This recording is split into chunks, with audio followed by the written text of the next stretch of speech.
Welcome back to the Quiet on Set podcast. I'm Young Graf, and as always, I'm joined by Lachlan Teely. On episode 184, we forgot to talk about the Deadpool trailer last week, so Marvel fans, calm down. We are sorry, we forgot. It's a week late. We texted each other afterwards being like, shit, we missed the Deadpool trailer. That was like the big trailer that launched last week. So in other news of trailers, there's a new live action Disney movie, except it's not an adaptation. It's an original narrative in some kind of way. It's Lion King, but not. It's Lion King. Yeah.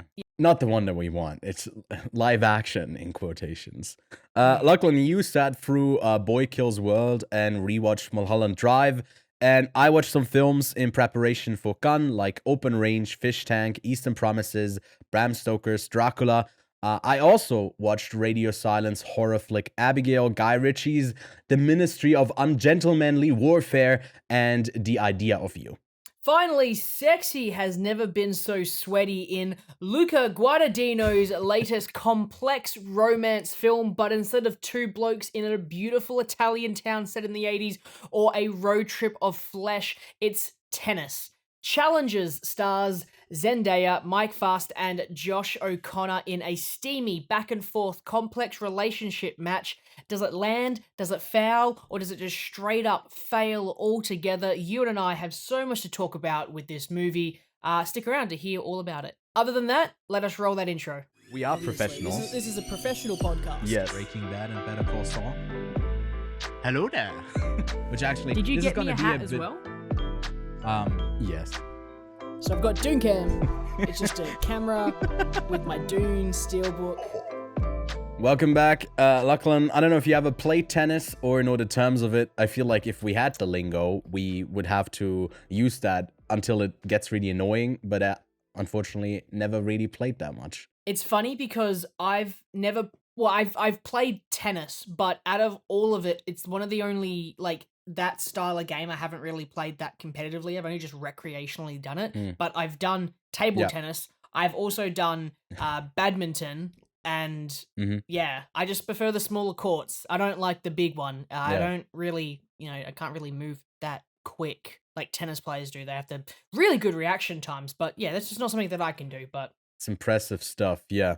Well, we don't have the greatest reaction times when it comes to trailers, because, like you said in the intro, we missed Deadpool and Wolverine last week, which was my bad. We were like, there's no big trailers this week, and this one was literally just sitting there. What do we think about this? Does it look more promising? We get to see Wolverine? Yeah, what are you thinking? So from what I've been reading up about, this isn't too much of the film that they're showing. After I heard that, I was pretty happy to watch the trailer, because I really didn't want too much ruined. There's a lot riding on this film. There's a lot riding on what success or what this film ends up being. This film could be quite terrible, and that would probably mark the end of Marvel as a company making movies. If this movie is successful, though, I can see people being rejuvenated to watch more MCU stuff that's coming out, but as I said, there's a lot riding on this movie in particular. The trailer was alright. The trailer had comedy, it had humor, it was fun. I can definitely see the chemistry working between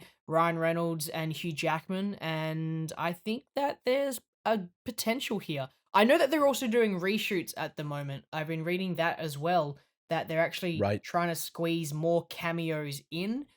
So because they are doing a multiverse thing, I'm assuming that they've seen the success of this trailer, because it's gotten millions of views on YouTube. They're probably trying to squeeze more cameos in and not make it multiverse of madness level of cameos, where they were cool, but they really didn't do too much, but they played a big important part in the story, where I feel like cameos in this are just going to be, hey, you want to see that guy from that particular X-Men movie that came out in the early 2000s? It has nothing to do with the story, but he's in the background over there, so go look at that. So yeah, it should be exciting. The thing is, if it's up to a level of like, hey, Deadpool can poke fun at other properties and Disney is okay, or Kevin Feige is okay with that. They had like the clip in there, or like the workaround of not saying cocaine because they're not allowed to, so like they end up talking about all the synonyms for it. Like that stuff can be kind of clever. I don't know if that sort of humor is appealing to me, because similar to I guess the MCU having its own like huge run, it feels like maybe that time it's been oversaturated, and that's not really inventive anymore, which is fine if it's entertaining, but like it needs to be funny on its own right, not just for the sake of hitting like easy targets. It needs to have something in addition to that isn't just a cameo fest. I mean, Ryan Reynolds in this role can be pretty entertaining and funny, and I mean, Wolverine, at the huge Jack man of the typically pretty small Wolverine, is also Did great. you also hear Feige kind of didn't want Jackman to come back? He told Jackman don't do it Right. because of how successfully Logan they was. ended his story with Logan, and I totally see Yeah. that. And this is obviously not the same Yeah, same Feige Wolverine, didn't have anything to do with that. Yeah. but with And this yeah. particular Wolverine, it's a different universe Wolverine. But the really funny thing is that the synopsis on this particular trailer on YouTube says everyone deserves a happy ending. Was Logan's story a happy ending? Yeah, well, no. No. But definitely. Well, I don't know. Like he was old. It's old man Logan that they kind of do there. Yeah.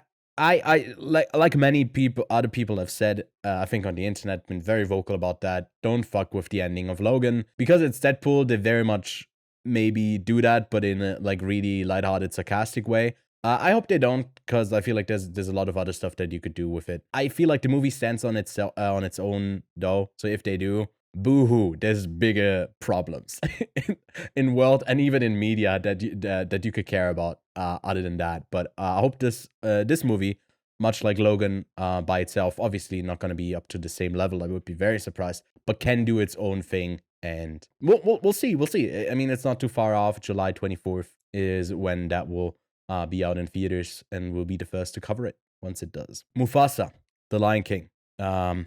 That's out later this year, December 20th, if they can hit it. That release date. We got a trailer for it, and I really didn't like the first one. I thought it was even weak on the music, like on a musical level, and on the level of the performances from Beyonce and Donald Glover. I think they were just all of it was really bad to me. Even though Barry Jenkins is working on this, and then the trailer didn't show me anything that would make me believe otherwise. Lachlan, are you more optimistic about this film, or yeah, what do you think? I am, mainly because it is an original story. They're not constrained to the story that's been Right. told before, so they do have the opportunity to go elsewhere. When you sent the trailer on our chat and I saw it, you did say it doesn't look that great, and I have to admit, Yeah. they really haven't made the animals look any better than they did with the previous live action, in quotations, live action Lion Yeah. King film. It looks really real, wish so it's live they- action. I really wish they did a bit more. Again, they look better than what they did, but they just don't look that much better to kind of, be leaps and bounds. Yeah. Surely we've gotten video games that look super realistic in the past 5 years. How have we not gotten a way more ultra higher, like hyper realistic Lion King live action film yet? So hey, Lin-Manuel Miranda, he can write songs. Can Yeah. be hit or miss. Original but songs can as write well, Songs. you know? Original songs. There was the thing about The Little Mermaid where you had that one song that was. I don't think you ended up watching The Little Mermaid. I don't think we covered it, right? No, I haven't seen it. And there's one song that Aquafina does in it that's more like rapping, that's more in the style of Miranda. I know And this it scene. just like doesn't it just doesn't fit in with the rest of the film. And I feel like like you have great music in The Little Mermaid, and it clashes when he gets to do his own thing, and it's probably like him writing all of the music for it. I feel like we are at a better like foundation for this to work. But and you got Childish Gambino, who maybe gets to do something here where he can show off his musical chops a bit more into. Well, I mean, he's also a great singer, but maybe it's more in the rap style. I don't know. We'll have to wait and see. But hopefully the music part is great. That could elevate it, but still, because there's no emotion in these trying to be hyper realistic animations of these characters, there's something lacking for something that for a story that wants to be as whimsical as like just like lions when they sing, when they look real. It's just weird. It's it's just weird. Like, easy as that. There's no overcoming that. It's just going to be weird. That's it for the trailers this week. We have a couple of news stories, actually more than a couple, quite a few things that I want to bring up. I don't know how familiar you are with Chris Stuckmann, the movie reviewer turned director here over on YouTube. Lachlan, have you watched his stuff? Are you familiar? Yep. Great reviewer. I think he has for over a decade, I believe, brought really film criticism easily accessible to the forefront. He's one of the people who pioneered that field, and he's been doing great stuff. And he's been working on his debut horror feature, Shelby Oaks, and has been now revealed that Mike Flanagan's production company has been working with him for a while now. After a review that he did for one of his films, I'm blanking on if it was Hush or something else. They got into contact. There's a video that Chris himself put up on his channel talking about it, and they've been working together ever since. And Mike Flanagan, probably as a familiar name for people who are into horror nowadays. And Shelby Oaks is going to be a horror film that follows a fictional mid-2000s US investigative team called the Paranormal Paranoids. And we don't know much more than that about it. I think they haven't dropped a trailer or anything, but with the strikes kind of delaying everything, I think they're setting their eyes on releasing it later this year. And it's going to be interesting to see, because we also have the two Philippou twins working on another project with A24 next. That's not going to be just like Talk to Me, but another film, another horror film, if I'm not mistaken. So the advancement of really capable people over on YouTube getting to produce stuff for the big screen is exciting if it's the right people, and Chris Stuckmann and the Philippous are definitely the right ones to do it. And hopefully that Markiplier movie is also decent. But Lachlan, any thoughts on Mike Flanagan? You have seen more of his stuff than I have personally. Yeah, I've seen Flanagan's stuff. Oh, I'm excited. It does sound quite interesting. I just like the name, the Paranormal Paranoids. So yeah, we'll see. Yeah, sounds good. Rolls off the tongue. Then more on horror films, I guess. Another Evil Dead movie is in the works from Francis Galluppi, who we just a couple of weeks ago talked about the trailer for Last Stop in Yuma County, because Jim Cummings is in that film. I think Galluppi's it's going to be like his debut feature, and then we'll go straight into Evil Dead. But Lachlan, you also caught Evil Dead Rise, right? We talked about it. Well, that was last year at some point when that came out. And I think we both were fairly positive on it. Like didn't hate on it by a long shot. And I went on to revisit the whole Evil Dead franchise, even down to the series. And I think it has a great premise that's simple enough that you could go into different directions, where you don't need Bruce Campbell every time you do it. It's not like hinged, like or like tied to it.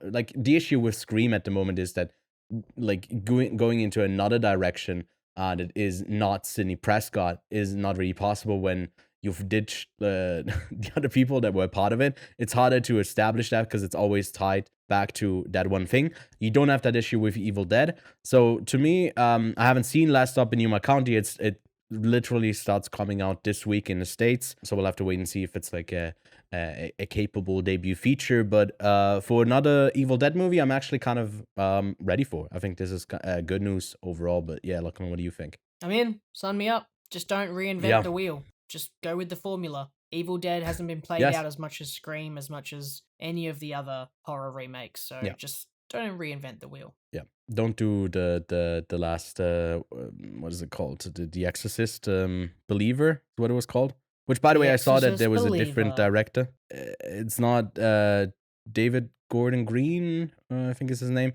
is not directing that stuff anymore. I think it's someone else who was tapped to Shocker. continue. I think it's a pretty decently like big director as well, but I'm blanking on who they got for it. Yeah, I Quentin might add it in Tarantino. if I can.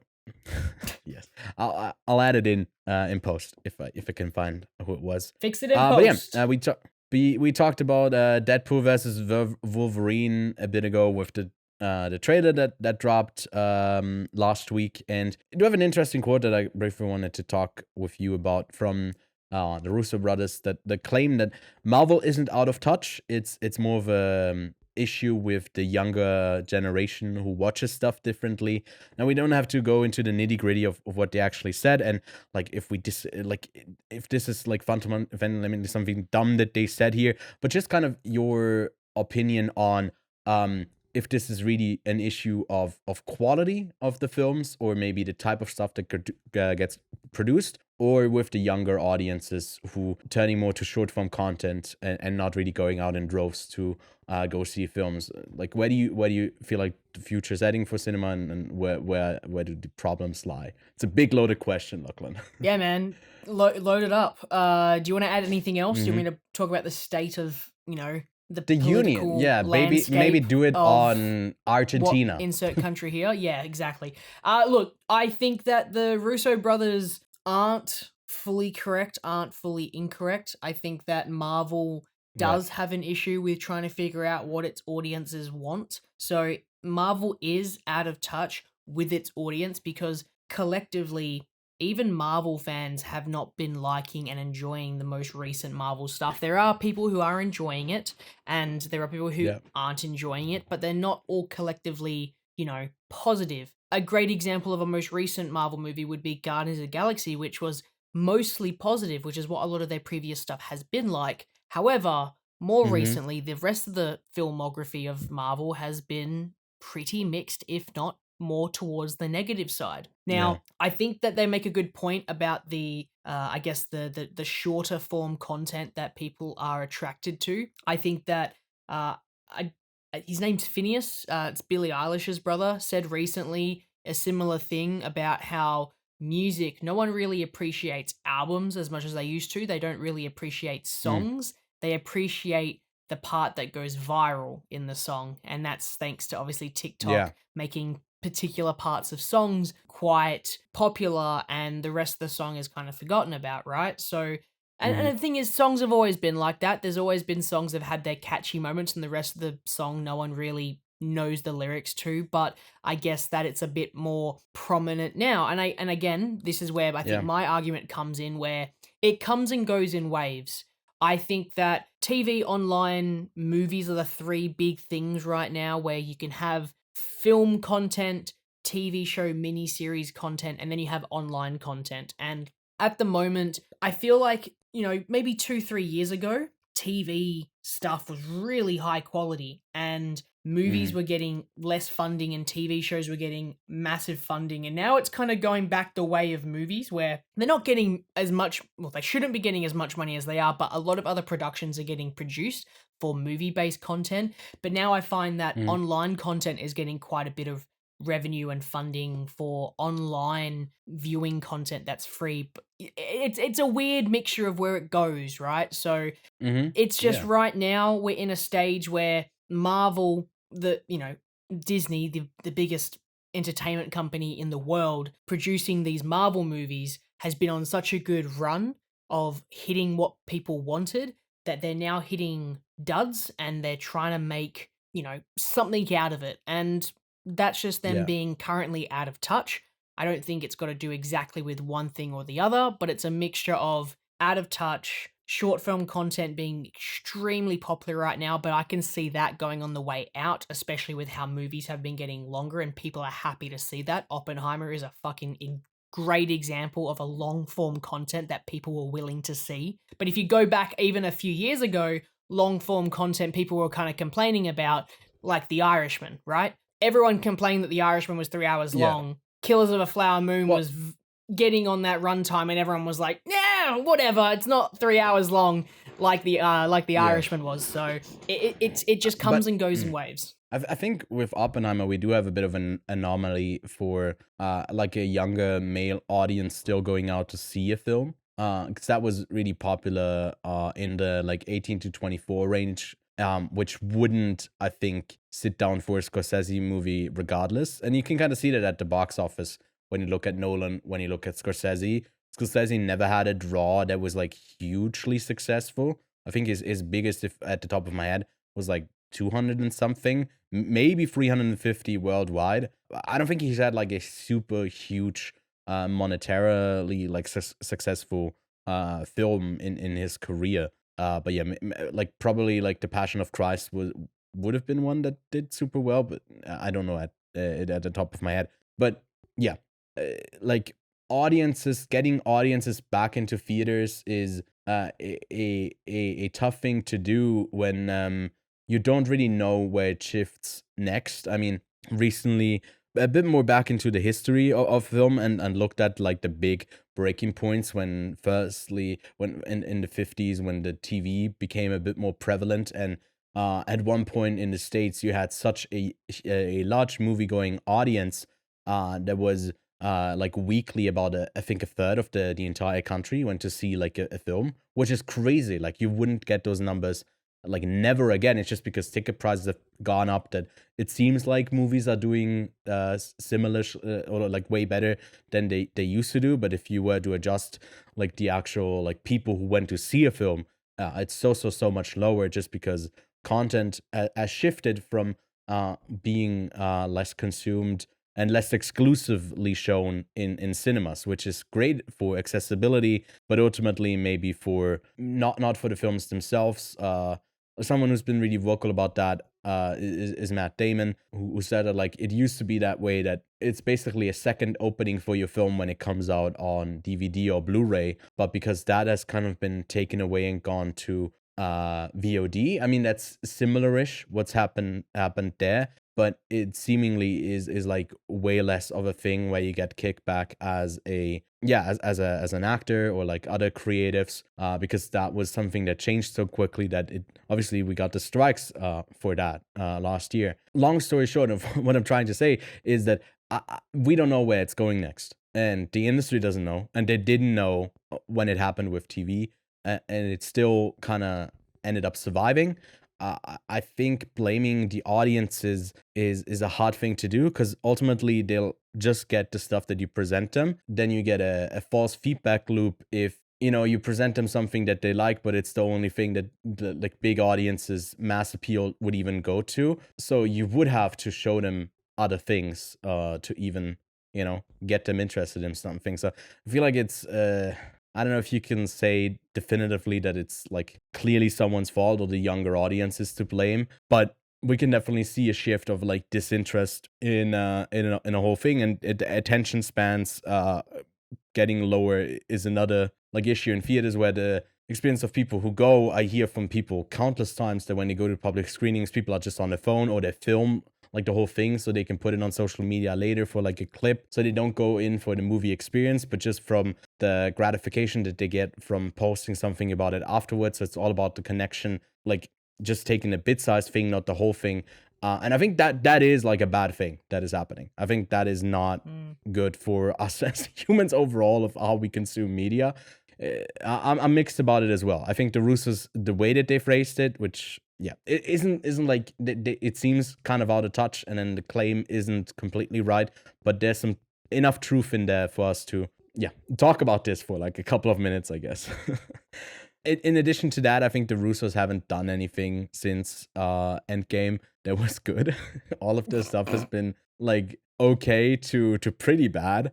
So it feels like whenever they claim something is like, hey, it's someone else's issue, it might just be the issue lies with them, with the quality that they've been making stuff at. But yeah, that's that. Then last season of Cobra Kai is coming out. I wanted to bring this up because so Netflix is known for their dropping it all on one day binge kind of release date schedule, and with Stranger Things and I'm blanking on, but they've done it with countless shows that they do like a part 1 and part 2. They did it with Better Call Saul, I think as well. where they basically like have them split up a bit so they don't drop all of it at once. I mean, even Prime did it with the latest season of Invincible, and they've gone to another length of this for the last season of Cobra Kai. They're putting it into 3 5-episode chunks that they're calling events that they're releasing. The first one on July 18th, the other one on November 28th, so quite a few months in between there. And the third one doesn't have a release date other than 2025 yet. And I think this is like, in addition to that, like if you don't make an event out of something, or at least Netflix feels they need to move into that direction, then these bingeable shows, when you drop it all at once, kind of go under, unless they somehow have some resurgence on social media and especially on TikTok. So yeah, Lachlan, what do you think about this free event based kind of release date structure for Netflix? It's to stretch it for people to subscribe and spend more money. But yeah, you haven't got me because I don't give a fuck about Karate Kid. You haven't seen the previous season of Cobra Kai as well, right? I haven't seen Cobra Kai, period. But you've seen the Karate Kid. Oh, I've seen the Karate Kid, yeah. Which is a movie that they're continuing, not remaking. They also have Jackie Chan in it and Ralph Macchio, or like the cast from Cobra Kai. And that movie has been delayed to May 30, 2025. We talked a couple of months ago where they had that open casting call to cast the lead kid. I think that I wanted to apply for, but then I couldn't do it. Because you weren't Asian, and that was one of the... yeah. Which, yeah, we can never prove that you weren't Asian, so I guess you didn't end up getting the part, even if you applied. We don't have to leak if you actually did apply or not. But yeah, I guess this goes in with the release date of part 3 of this releasing in 2025, probably sometime like in spring. And then with May, you get the release date of this movie that is continuing with some of the characters from the show. Yeah, like, do you think this is smart to like continue it that way, leading from a 5 or 6 season long series into a movie, or is it going to be too much for people like to feel like they're missing out if they haven't seen the whole show? Maybe they know where the industry's going, and by the time they release that movie, everything's back to like movies and like TV shows. We're all in the Bandersnatch reality of Netflix, you know, where you can choose your own endings. Netflix is just doing that to us. Netflix chooses what happens, yeah. Yeah. As long as they make money, they'll continue whatever they are doing right now. And then yeah, Lachlan, you're more into VR. I haven't put on VR glasses in like 2 years. I don't know if you have done any VR in the last couple of months, weeks? No. Definitely not days. Yeah, it's been a while. 2 things that maybe interest you is that there's 2 VR gaming things that gonna release. I think both later this year. One of them being called Batman Arkham Shadow VR, and the other one Alien Rogue Incursion, which the latter one is seemingly a single-player action horror story with an original story. Like, are you down to try out VR games, or do you think they gotta prove themselves first before you try it again? Really slick can you looking. repeat what were the games were, because I was too busy putting on this headset and I wasn't listening. Batman, I know there's the Arkham, Batman one, yeah. And what's the other one? Yeah, Alien Rogue Incursion. Oh, I saw that. I didn't realize that was VR. Damn it! I thought that was like another Alien Isolation. Oh, look, wait, I think it is. Maybe I'm totally off there. No. I think you are correct. Because I remember someone saying something about it not coming to coming to Quest, and I was like, oh, okay, yeah, cool, makes sense. I bought this. This is the Oculus Quest 2. I bought this to play Half-Life Alyx. So it's the most money I've spent on a game, period, because I had to buy a whole bunch of new hardware. Actually, no, you know what? Last of Us Part 2, I bought a whole PS5 to play it. So I guess not, but yeah. In terms of like, I've only really played like the average like VR game on this thing. I do believe that this sort of technology is sort of where it's going. That new Apple headset, the Vision Pro, that thing is apparently really good for augmented reality, and it is technically a VR headset as well, so, but it's not gaming first. And I feel like as we're going through like what's popular as a medium, like movies, TV shows, online, same thing happens with video games. There was an increase in VR games, a decrease in VR games, and right now they're in that sort of slump because no one wants to spend the money for a piece of hardware that's actually good, because there's nothing really to play on it. So once there's good games to play and they can get over the whole sort of you're wearing a fucking thing on your head the entire time. Am I even looking at the fucking camera? No, you're all right. You're fine. You Yeah, need little googly eyes in the but front. like in the brief period that I've worn this mask for this little gag that we've got right now, I've already got like a headache. Like it's already putting a lot of pressure on my forehead. So like I know there's a new one out. I think it's like 800 Australian dollars for the Quest 3, and I don't think it's really worth the money for it. Just to play with a lighter headset and whatnot. So I'll keep that thing, and if a good VR game comes out, then sweet, I'll try it. But yeah, well, I'm waiting for the good one before I buy another VR headset. Do you think it's more a software issue where it needs a good game, or do you think the hardware needs to close in to make it lighter, to make it more affordable? Like, what do you think needs to happen? Or do both things need to happen at the same time? Okay. Both things need to be perfect, and you can't really perfect it with the technology we're currently at. We're just not right. We're just not there. We're on the precipice of just getting good, immersive stuff. And what was it recently where someone said in like 10 years' time there's an interview with a guy who designs chipsets for computers, and he's worked on a lot of chipsets over the years, and it was on Linus Tech Tips' podcast, and they talk about how in 10 years' time no one's going to watch movies, they're going to interact with movies with sort of VR stuff, because it's going to get that good where you can interact with things. So it's really interesting to see where that technology would go, but I'm not going to watch a movie in a VR headset. Yeah, it's going to take a bit until we get there. I mean, for the movie going experience, I feel like you're still missing something if the screen is literally like this close to your face. I don't think that's going to take a strain on again. No matter how good the I've heard the gets. Apple one is really good, and I've heard it's like really cool for that kind of stuff. But once again, that thing's made of metal, so it's not going to be light. This thing's made of plastic, and it's still pretty big, pretty hefty. So yeah. There was also that Marques Brownlee video that he did recently, where he went to some place in Disney stuff where they have like this tracking the holodeck mat, or what is it called?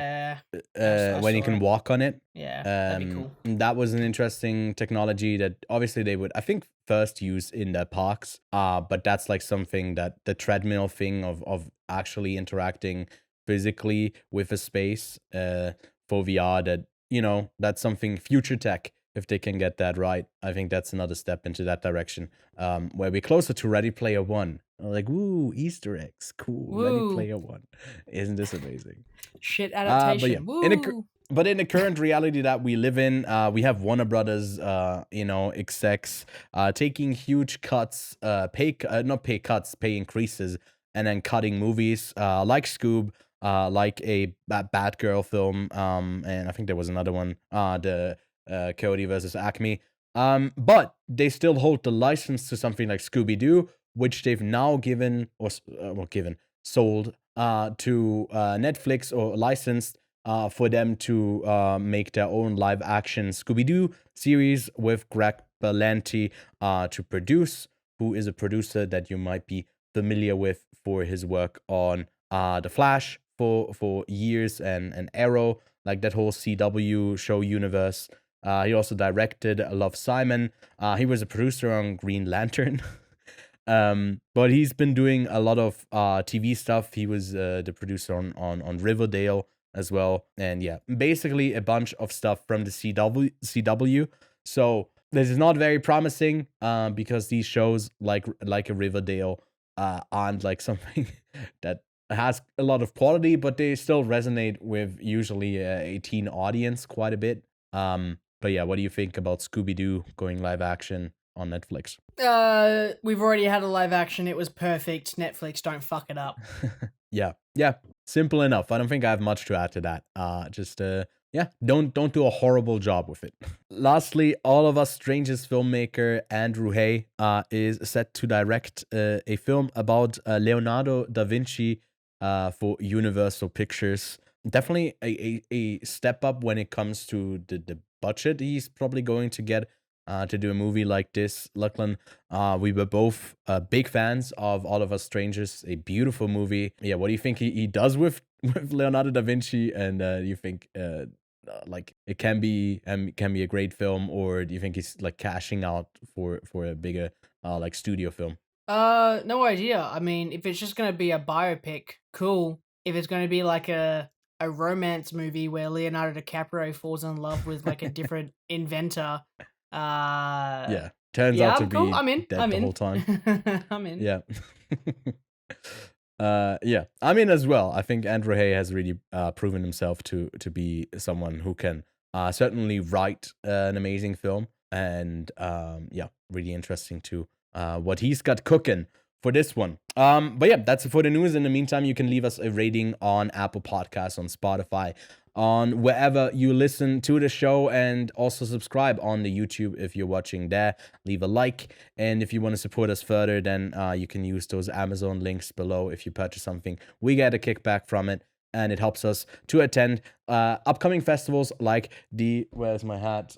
You got it on your hat as well, the Gun Film Festival. I will be going there, and will be coming back with coverage from it once I return. I won't be going. So whenever you around.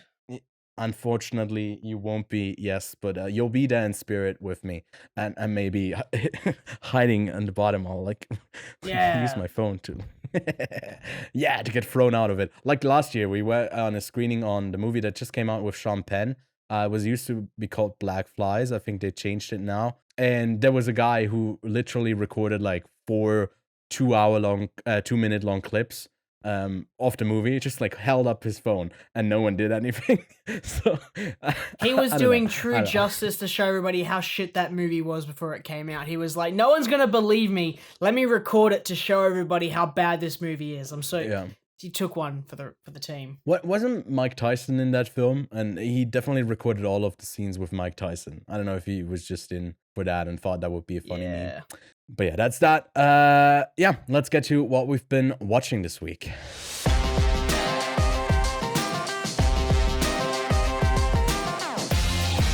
Yeah, Lachlan, don't you have some Blu Rays to show? Oh yes, I do. Before I get into my Blu-rays, I want to do this in a particular order so I can tell everybody about what I've been watching. So Blu-rays will be second last because I want to go on a little bit of a rant, but I'll be very quick this week with what I've been watching. I'm not telling you what you're watching, I'm telling you what I'm watching. This week I watched Call Me By Your Name. Fun fact, first time watching it in its entirety. Yeah. I liked it. 4 stars. Good. I had no jokes because it's been out long enough that all of the good jokes are taken, so I'm not even going to bother. I watched Boy Kills World, and that's as much time as I want to give it because it's the perfect example of a film that is too much, or the best film to give you the example of too much of something is bad, and this film is just too much of the same thing. It's always at 150%. It's never low. It's always high. Everything's got to be this crazy, wacky, stupid thing, and that sucked. The action, and maybe it's because I watched it the same day I watched The Fall Guy, but the action in Fall Guy was more entertaining than it was in Boy Kills World, and it was the same week where I also had to watch Rebel Moon, and that movie was a piece of shit, so it's not as bad as Rebel Moon, it's not as great as The Fall Guy, but it's somewhere in between. I watched Gen V, finally, got around to it, watched it over a couple of days, a lot of fun. I'm glad that it was kind of just like a one and done thing, but then all of a sudden it was like right at the end they're like, oh, maybe even more, and that was exciting to see. I just kind of thought they like killed off everybody, and that would have been wicked. And I started watching 2 episodes of Mr. and Mrs. Smith on Prime, so I've watched 2 episodes of that now. I was having a lot of fun. Let me show you some movies that I got this week. So this week, a movie came out on Blu-ray. We absolutely love it. It's The Zone of Interest. I'm glad I had to get a copy of this. Unfortunately, there was no 4K, but I will take a Blu-ray because that means no matter what, if that movie is no longer ever available, I have a copy and I can watch it because I think it was absolutely incredible. And then I got 3 steelbooks. I got the original trilogy on 4K steelbook. So I've got A New Hope, Empire Strikes Back, and Return of the Jedi, all on steelbook. Very happy. There's no steelbooks for the original not the original 3, but these are the original 3.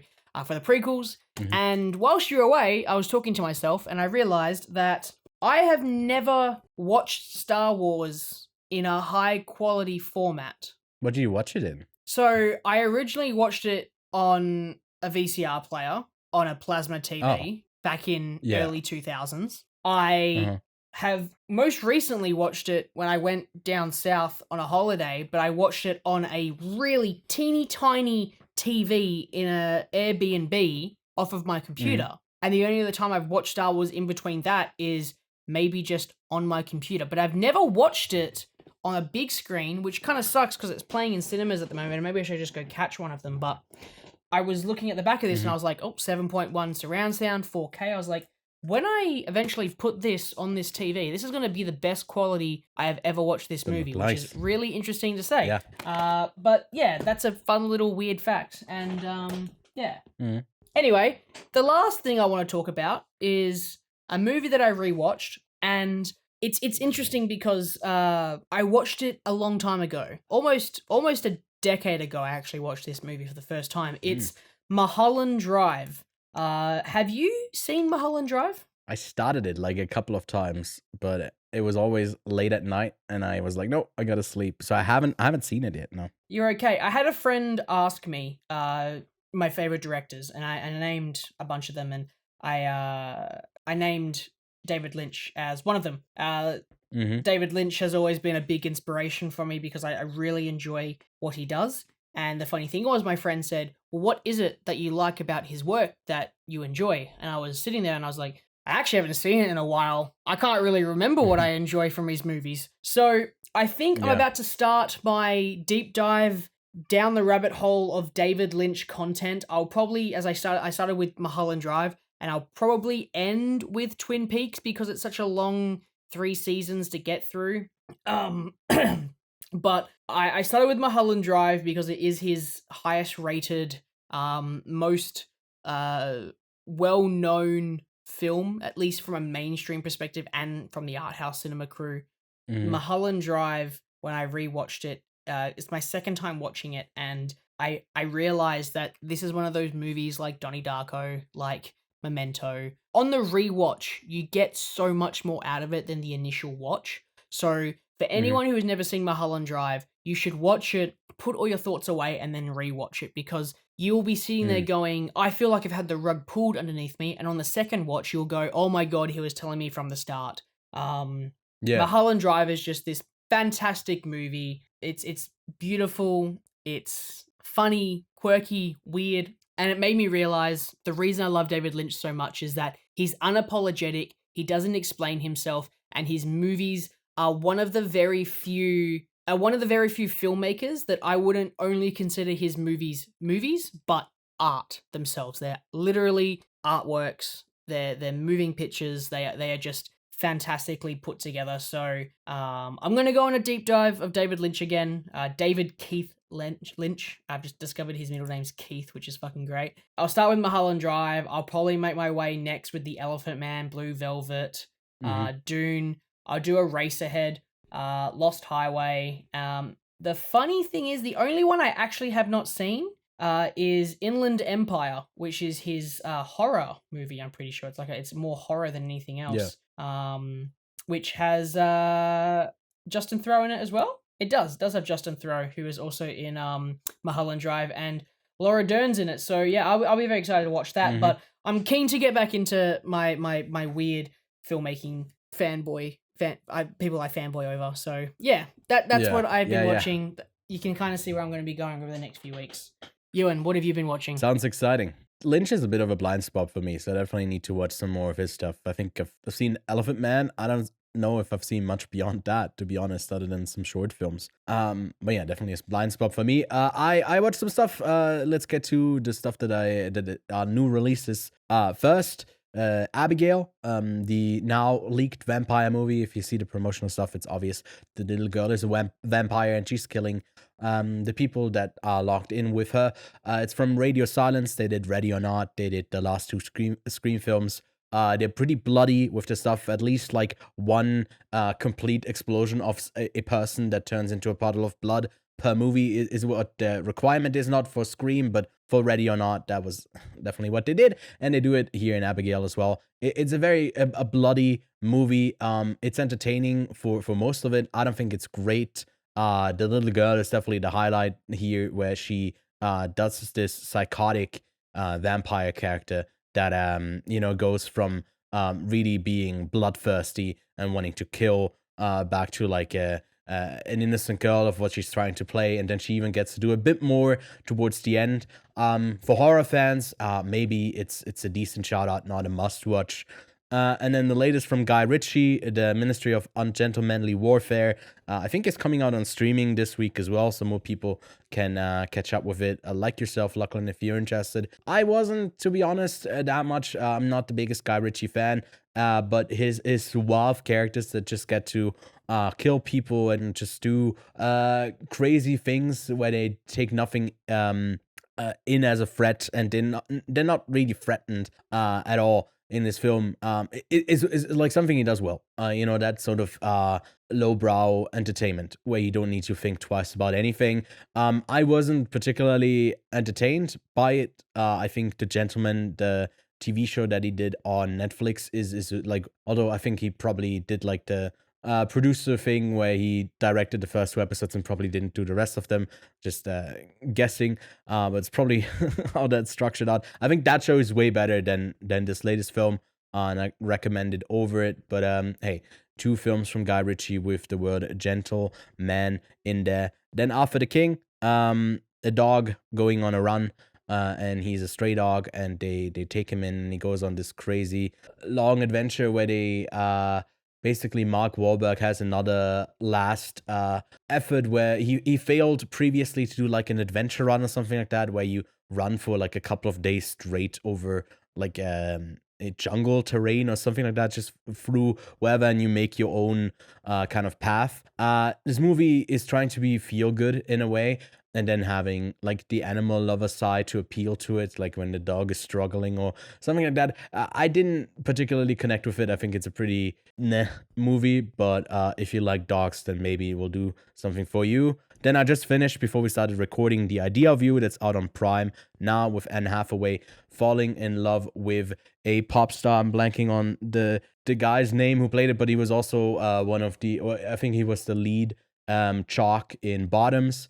He was also in Red, White, and Blue, that straight to Amazon streaming movie, gay romance thing. That was also pretty fun. I think this one actually is surprisingly well done. I wouldn't say it's like a knockout hit and a trademark new romance film, but it goes about like this dream fantasy of I guess falling in love with someone famous, that often is like, it's falling in love with royalty, falling in love with whatever. You can trademark it, and it's been made into juicy little stories on Wattpad over and over again. But this one takes a more subdued approach about the romance and the real implications of what it would be like if a mother who also has a teenage daughter would be affected by a entanglement, an affair like this.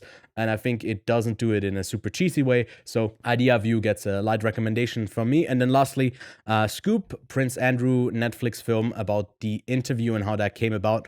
I would just say, instead of watching this film, just go see the interview.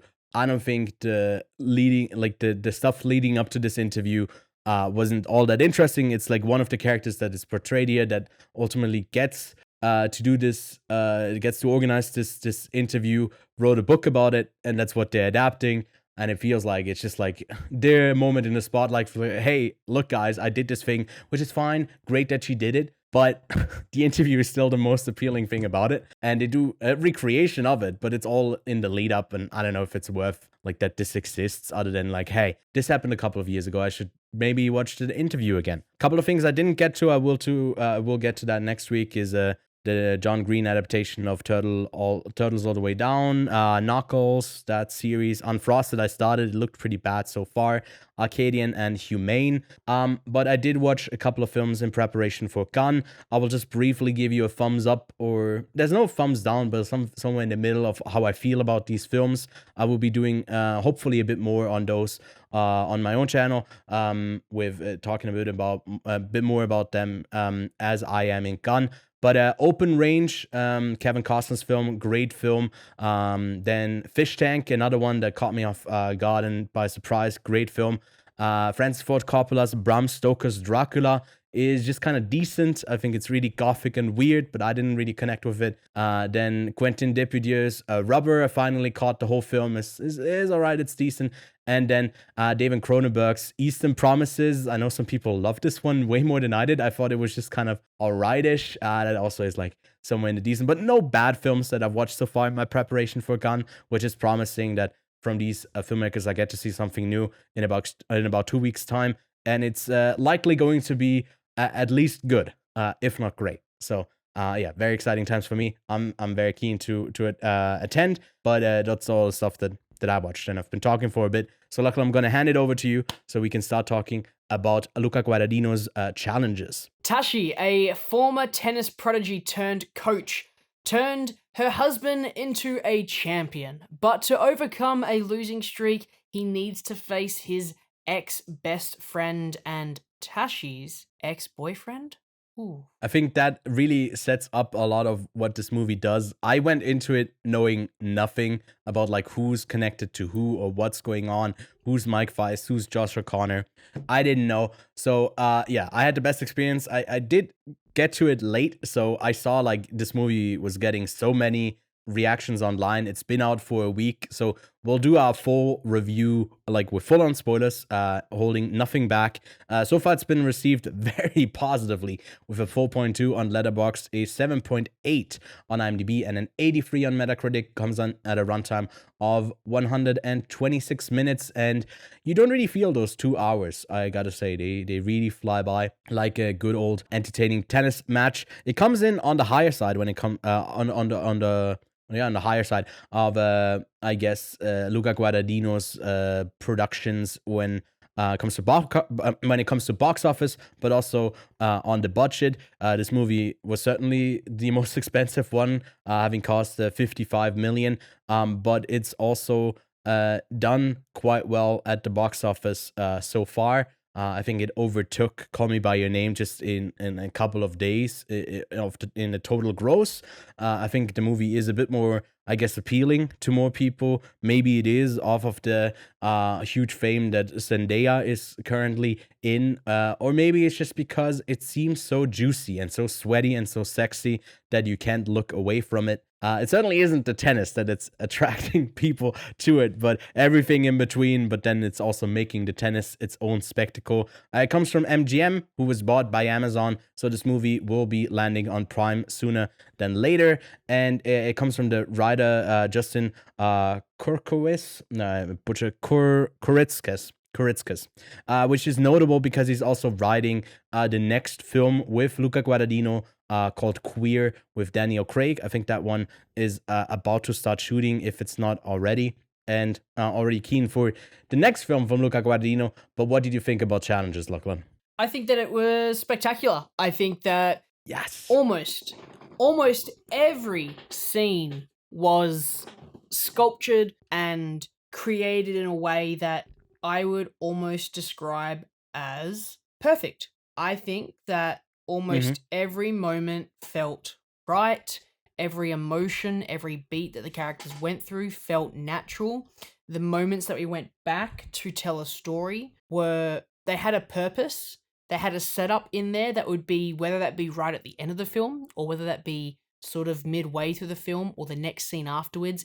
All the setups were paid off in a way that built the anticipation around it, right? And I think that we obviously said the spoilers and I won't get into it straight away, but that last setup and payoff that they did, the payoff with where he places the ball on the racket right at the end of that match. Oh my God. I actually sat forward in my seat waiting for that, just that moment to happen, because they built up such a great tension, such a great relationship, and such a great feeling in this film. And I think that not only should we be giving praise to Zendaya, Josh O'Connor, Mike Fast for their performances as Tashi, Art, and Patrick, because they absolutely kill it, right? We should also give some really good shout outs to a name that I'm literally about to butcher, Seon Bu, Mac Prom. the cinematographer for this film, because my God, this film looks great. It flows great. There are moments where it does like POV, you're like, what the fuck's going on? But it somehow works with the moment to build up that anticipation. There are moments where you are the ball and you're like, what the hell's going on? But it somehow works. I'm the ball now. And I am the ball now, right? Like, I want to be the ball between these two guys' faces. Like, what the fuck's going on right now? Yeah, And hit me. that doesn't even come close to how fan-fucking-tastic the score is to this film. Oh, yeah. Oh my god. That would literally be my first thing to mention. I think the score is if this is not, this is the best score of the year. And Dune came out. As soon as I Dune left was the incredible. cinema, I saved it. Yeah. I went straight onto Apple Music and I saved it because I needed to have Yeah. it in my life. And it was just the best thing. Mm-hmm. Anytime I feel like I need to pump myself up, I will listen to that soundtrack, that score. I'm sorry, that the score just is, oh my god, it was just this perfect. Mm-hmm. And for some reason it works, right? Like you would think that Yeah. this sort of techno, like dun dun dun dun dun dun dun dun, like that sort of synth. I mean, I don't did know what you the see genre is. who was by? I did not. It's Trent Reznor and Atticus Ross, who did the score for The Social Network, which also was like really similar in the way that Right. it's very electronic music coded. And yeah, they're great. I mean, they did what did they do? They did The Killer, they did Empire of Light, they also did Bones and All, Mank, the Watchmen This- series, Waves. But They're this great. stands out because Yeah. it stands out from a technical level, from a just it works somehow level, and I think that it's just a fantastic presentation of this story. So as much as we have to praise all of the actors and actresses in this film, the director Luca Guadagnino, who did a fantastic job bringing it all together, everyone on this film has just nailed it, like absolutely nailed it. Yeah, I think it is in a sense a bigger movie than what he's done. Maybe not wise, because I think he kind of peaked with that with Call Me by Your Name. With how like at least how much emotion I felt towards the end of that film, where I was never really close to being moved to tears by this film, which I don't know if that was like that. It doesn't seem to have been the intention of telling like a really heartfelt story. I even wrote down that this movie is a bit vibes over substance, and I'm totally fine with it, that we don't get the psychological breakdown of why these characters act the way that they are. We are so engrossed in just their behavior, and it doesn't really matter if the like how toxic they are towards each other, and like if there's anything bad a relationship that someone should get out of, because it all feels really toxic in some places, but there seems to be like a dearth of love as well around. And it plays with that, like that kind of they have a lot to give, but also take from each other, and ultimately it's just a big old sexy sweaty mess. I don't know, Josh O'Connor just leaning in, constantly being in people's spaces, was just that's just like encapsulates what this movie is. Someone leaning in way too close to talk to you. I think another standout is the way that this the cinematography plays with the editing. There's a lot of close-up shots. I think that score really helps to give it a certain pace whenever it needs to have this high cut rate, when you do really quick cuts, but then it also does like whip pans a bunch of times in between scenes, so it doesn't really stylistically stay the same, but use whatever feels like could be right in a scene. One thing that I didn't enjoy was whenever we encroach on someone and they're playing and they're hitting the ball and we get hit by the ball. Because like my first thing is always, oh, this is the 3D thing where it wants you to jump or have some sort of reaction, which wasn't the intention here. This movie isn't even screening in 3D anywhere.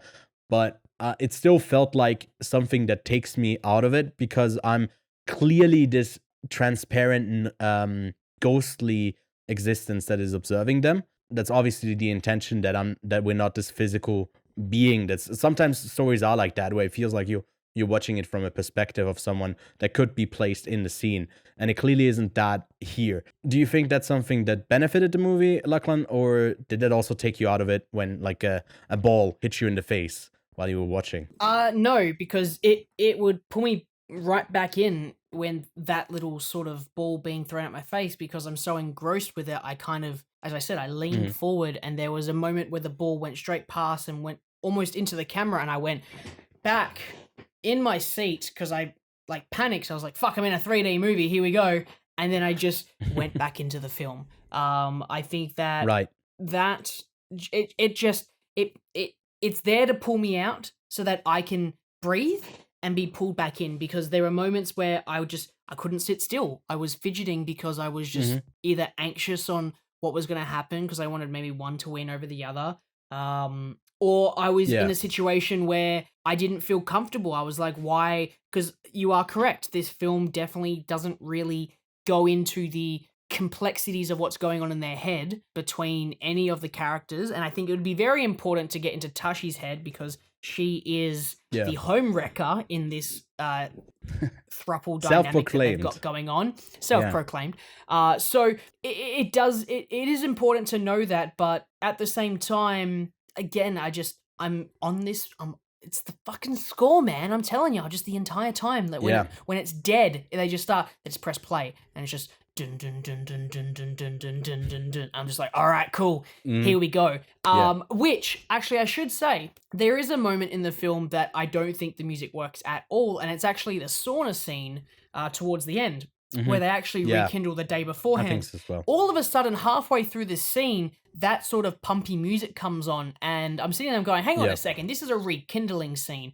I just thought it was a weird selection for that particular scene, with the importance of them finally talking man to man after a period of time where they don't communicate with each other. But I just thought maybe it was a weird selection. They definitely have other songs, tracks in that score set that are more instrumental, that have strings attached to it, and maybe that would have been a better selection, or just no music at all and let it play out. I know Guadagnino, in his films, he definitely has these weird moments where he just doesn't play any music when there's like a romantic scene happening. He just kind of lets the sound of kissing play out, and you know, he's not afraid to just have no music playing. So why did he go? I have to admit, the music does play quite a bit. Why did he go so ham with the music in this one? And I think that this is Guadagnino's most mainstream film. He didn't go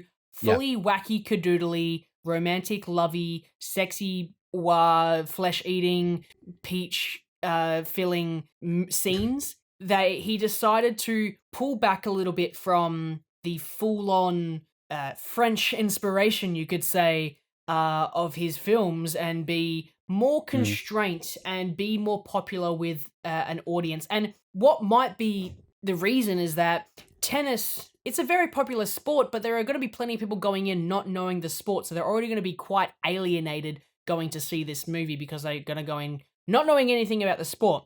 And you don't need to know anything about tennis watching this at all, right? But if you already feel alienated not knowing how this sport functions, how are you going to feel when all of a sudden you kind of feel awkward about this weird, crazy romance throuple thing happening, right? I don't know how general audiences will react, because I was the only one in the cinema, which probably made me look like a weirdo. Well, I don't know. You've been reporting back from these screenings that you go to. I think last week you watched The Fall Guy with 4 different people or something like that. Didn't you say something? Give or take. Not a lot of people around watching these films with you, which is a bit disappointing. I feel like it's resonated with a younger audience. The online vocal audience has been crazy about this film. Which, like, I had to stay off certain places so I just wouldn't get spoiled about some of the stuff. I feel like it's seemingly getting a similar reaction to Saltburn, although this is way, way, way, way, way better. That other movie was kind of trash in comparison, in my opinion, with how it just wanted to be scandalous for the sake of being scandalous. This one isn't really scandalous at all. It's just kind of tension heavy and sexy and steamy and sweaty, just intense. And that's what's interesting about it. But it also has those underlying things of certain questions that we don't get 100% like certain answers to. So there's a lot of like speculating stuff I saw online that like the considering like who's the father of the daughter that they have, like stuff like that. I was like, okay. I guess you're being so invested in I don't know, theorizing about that. I feel like what we got and what the conclusive stuff that we got are really intriguing. Just the lead up to that final match, which is the whole film. You know, it like at certain points, I think I wrote down this is going full anime.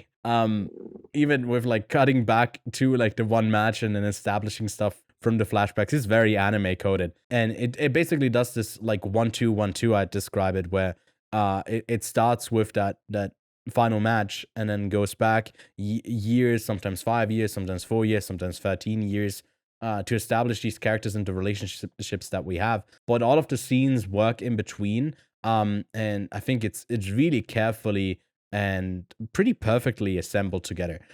This is an incredibly impressive feat, an incredibly impressive movie. And yeah, I was just glued to the screen from beginning to end. I think this one was incredible. Did you want to talk about anything specific in the plot, like some scenes other than stuff that we mentioned, stuff that took us out of it, like the tennis ball hitting our face, the sauna, where the music clashes a bit? What about the characters, the story? Anything that comes up, or is it just like I don't have any notes. I again, because it's just the narratively, it's pretty safe. It's pretty simple. Yeah. You know, you have moments where each character gets to have their scene, get to have their thing that they do.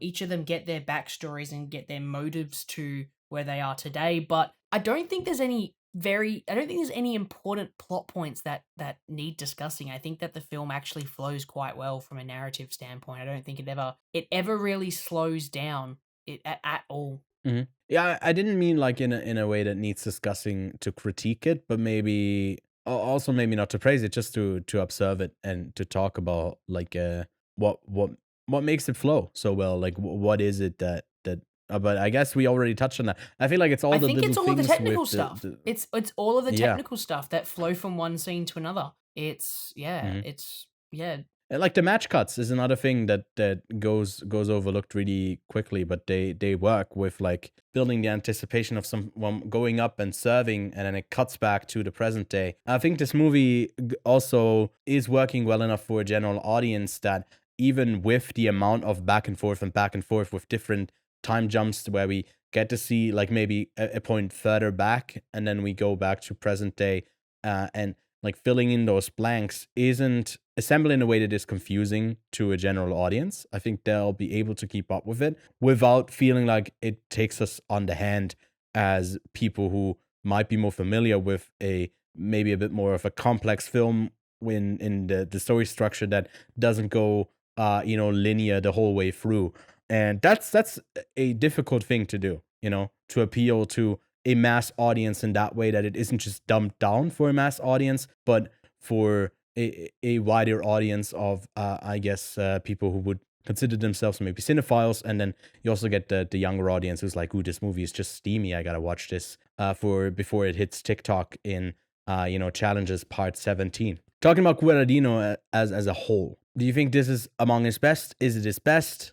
What is it about like this, his strengths? I knew you were going to bring this up. Yeah. Because the reason I watched Call Me By Your Name is that I haven't seen all of his stuff, and when I was reading through his stuff, there are some really interesting films in here. I have seen Call Me By Your Name, Bones and All, and Challenges. I have not seen Suspiria, which has actually been on my Letterboxd watch list for a very long time. So me too. I've been meaning to watch this for a while.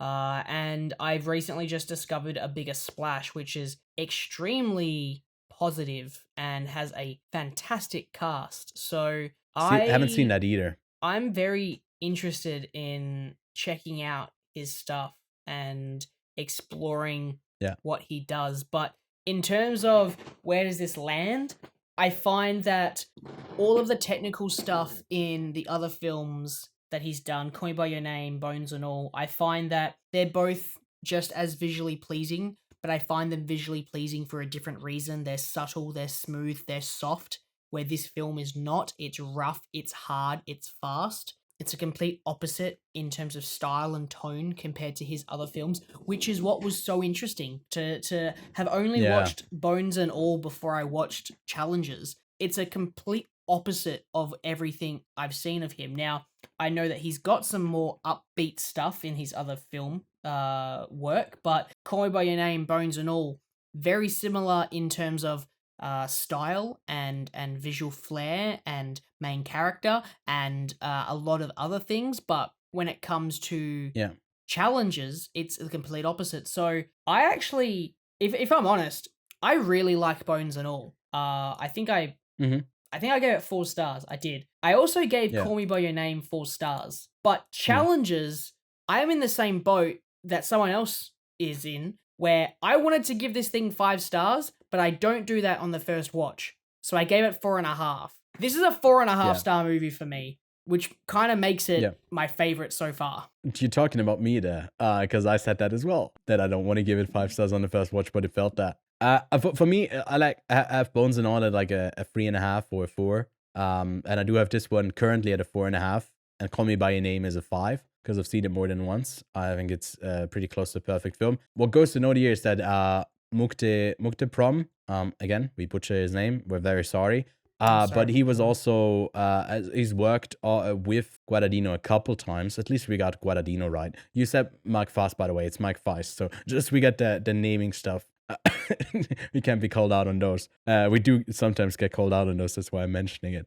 But he worked like also on Call Me By Your Name with him. And the Staggering Girl, which doesn't have great reviews, like ratings at all, but even on short films. So he's a frequent collaborator with Guadagnino. I think this movie really stands out, similar to Call Me By Your Name does, because that had incredible framing as well. Here it's just at a faster pace and so much more. Like so many, the amount of work that goes into us knowing a tiny bit of what film production is like on short films, on a feature film, with the amount of stuff that they do, this is like truly impressive. They must have spent a lot of times on setups, on getting stuff right, and also getting it right with the characters.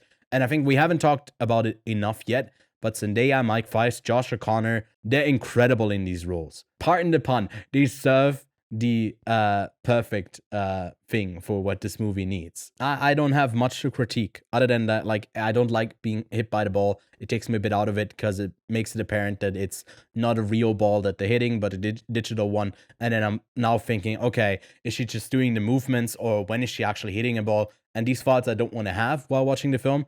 And I did. I probably would have had them regardless, but that just accelerated it by being hit in the face by it a couple of times. But yeah, like Lachlan said, it's also 4.5 for me for now. I definitely will be rewatching this by the end of the year and be on watch. This one should, so far in the year, it should win best score at the Oscars. I think it's that good. Luca Guadagnino, I would also put in there currently for director. And I don't know where they would kind of put themselves in for Zendaya, Mike Feist, and Josh O'Connor, because they feel like they're 3 co-leads. Maybe Art, Mike Feist is the most that's like in supporting, and maybe Zendaya is also supporting, and Josh O'Connor feels like the lead. But I don't know. It's not conclusive. It feels like a 3-part story, much like the relationship that they're in. What we didn't even talk about is like the bisexual energy. I guess we didn't get into the story points here at all. But I like we ended up not spoiling this film at all. It was a non-spoiler review. But if you are this far in and you haven't seen it, consider yourself lucky. You're in for something. Go see this film. We can give it the highest praise possible. And yeah, anything else you wanna mention for challenges, or are you ready to reveal your double feature pick, Lachlan? Yes, the pick that I have definitely thought of. So I think that whilst I build up anticipation for mine, you should. No. You do yours first. You're not going to? Mine. I'm gonna keep it short. I don't know. I'm not giving you much time, Lachlan. Because I'm going with another film that I had to watch twice, back to back, because I was wanting to give it 5 stars, and then on a rewatch I was like, yes, this has earned it. And that's Todd Haynes' Carol from 2015 with Rooney Mara and Cate Blanchett. A really steamy, sexy, tension-filled, and greatly shot film that takes place in 1950s New York. And it's yeah, in my opinion, it's a pretty perfect film. And it's the reason why I'm such a huge fan of Todd Haynes. And why I was so keen to have May December also rank high, because I really appreciate what he does with his characters and Mm-hmm. his storytelling. So that's my double feature pick for challenges. Carol. Tennis is a cool sport, and obviously in this we have 2 male leads and 1 female. So how about we make that 1 male lead and 2 females and about tennis? That's right. I'm picking keep my wife's name out your mouth. King Richard as my double feature for this movie. Because Yeah. the story of how Venus and Serena Williams, let me rephrase that. The best tennis players of all time. How they were formed was based off of their father's teachings. And obviously there's no better man to play a father than Will Smith. So that is why I'm picking King Richard. Because all of these people's problems in challenges would have been fixed with good father figures in their life. Yeah. Oscar-winning performance, by the way. He got the Oscar for that one. Oh my god, he did get the Oscar! Ah! Forgot about that. Oh, by the way, we didn't touch on that either, but apparently, like, the writer based this, or I don't know if it was Guadagnino or the writer, the inspiration for it was Novak Djokovic and Roger Federer, who is Swiss, in the 2019 Wimbledon finals. Apparently, Roger Federer's wife, not that they were in a throuple, but she looked stressed out at every point. And they were like, "Oh, he's won 20 Grand Slams. What's she so stressed about?" And apparently, like, she had a shortcut tennis player career as well, and then became his manager. And a lot of Federer's success is attributed to her. And found that really intriguing that a Swiss person is involved, I guess, with the creation of You this know, there's film, more Swiss ultimately people than being just you, inspired by. right? You're not the only Swiss No, person. There are other Swiss people I'm that pretty much exist. the only one. Okay, sure. No I worries. feel pretty alone here. It's pretty 28 days later-ish here when you look outside. Yeah. Anyways, I'm not alone like you in the theater though when I go see something. Out this week we have Kingdom of the Planet of the Apes, and we'll be talking about that one next week if you can. There's also IMAX screenings for it available. I feel like it's going to be that type of big film that plays very well on the biggest and loudest place you can see it. Then out on VOD or digital, we do have a couple of things. Abigail, I talked about it this week, is out. Founders Day, then La Chimera. That's why I wanted you to pick that as your double feature, because it is now officially available and not just out in theaters. Then The Force of Nature, The Dry 2, is coming out on digital, as well as hitting limited release in the States. I don't know why it's like having the same date that it comes out in theaters as it has for digital. I don't know, but we'll be talking about that once we get around to it next week. And then Ministry of Ungentlemanly Warfare is on premium VOD, and then The Iron Claw, we talked about this late last year or early this year, is now streaming with that A24 Warner Bros. Deal on Max, formerly known as HBO. Then we have some limited released films like Gasoline Rainbow. I caught this one in Venice, and I didn't really like it, but it's teenagers on a road trip that's pretty improvised. There's no script, I think, or maybe there is. I don't know. It just feels like it's loosely assembled together. Then Pullman. This is Chris Pine's, I think, directorial debut that got kind of trashed when it premiered. I think last year in TIFF. TIFF is where it premiered, but no one really liked it. The Last Stop at Yuma County is another one that's out. And then, like I said, Force of Nature, The Dry 2, is on streaming as well as in limited release. And then in Swiss theaters, you can catch Out of Season, Hors Saison. This was another one that I caught in Venice, but I can actually really recommend it. I think it's a great French film that's comedic, that has a lot of heart, and there's ultimately a romance at the center of it all, which is my favorite. I like it. So yeah, Hors Saison or Out of Season. And I don't have any exclusive releases for Australia, unfortunately. But of course, you're getting Kingdom of the Planet of the Apes as well, as we do that too. So we'll be talking about that next week. Yeah, Lachlan. I'm serving you the ball, throwing it over to you, a layup. Boom. It's out, actually. I don't know. We need the video review for this one. But no, anything else to add before we end this week's episode? No, all good. All right, we're busy playing Wii Sports tennis. We'll see you next week.